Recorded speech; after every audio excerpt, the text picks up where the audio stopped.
কামারহাটিতে ব্যবসায়ীর দোকানে ভাঙচুর, তাণ্ডব, মারধরের দুষ্কৃতীদের বিরুদ্ধে আতঙ্কিত ব্যবসায়ী। বেলঘড়িয়া প্রবর্তক জুট মিল বিডি রোডের ব্যবসায়ীর দোকানে ভাঙচুর চালালো দুষ্কৃতীরা। বাঁশ রড দিয়ে ভাঙচুর চালানোর পাশাপাশি রেস্টুরেন্টের কর্মীদের উপর ব্যাপক মারধর করা হয়। মারধরের সেই ছবি ধরা পড়ল সিসিটিভি ক্যামেরায়। গোটা ঘটনায় আতঙ্কিত ব্যবসায়ী ও তার পরিবার। অভিযোগের ভিত্তিতে তদন্ত শুরু করেছে বেলঘড়িয়া থানার পুলিশ।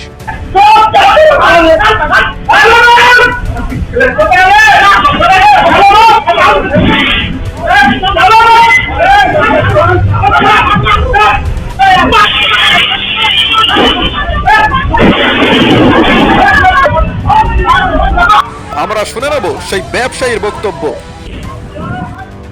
আমি সন্দীপ, আমার 5 ফোন রেস্টুরেন্ট আছে।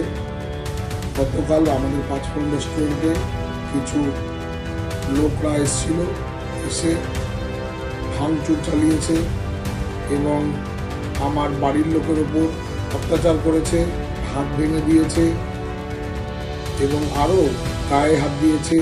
আমার ছোট ভাগ্নি একটা স্কুল স্টুডেন্ট, তার উপর অত্যাচার চালিয়েছে। তো এই রকম অত্যাচার যদি আমাদের পশ্চিমবাংলায় তৈরি হয় তাহলে আমরা ব্যবসাদাররা কীভাবে ব্যবসা করব, আমরা কোথায় যাব? আজকে আমাদের রেস্টুরেন্টে এতগুলো লোক কাজ করে খায়, সেই লোকগুলো কোথায় যাবে? আজকে আমার হয়ে গেল 2 দিন দোকান বন্ধ, জানি না আর কতদিন দোকান বন্ধ রাখতে হবে।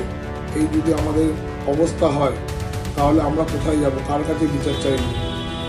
তো এই যারা আমাদের এই ভিডিওটা দেখবেন তাদেরকে বলবো, আপনারা দয়া করে এই জিনিসটা বন্ধ করুন।